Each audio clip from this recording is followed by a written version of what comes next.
We're here to demonstrate that the countries of the Western Balkans can join forces and closely work together successfully on resolving this issue.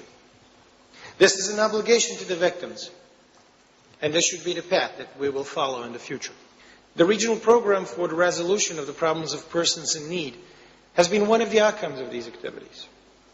Its aim is to alleviate the long-lasting refugee crisis by ensuring sustainable and lasting solutions to those most vulnerable, with full respect for their right of return and to be locally integrated.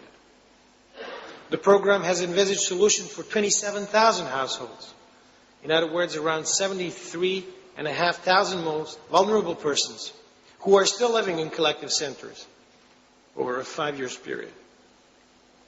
According to these programs, all collective centers in the Republic of Serbia will be closed down.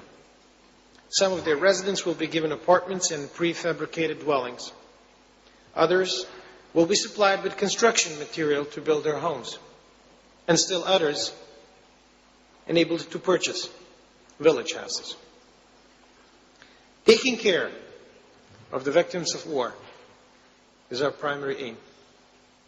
This goal can and must go beyond all divisions, differences and boundaries.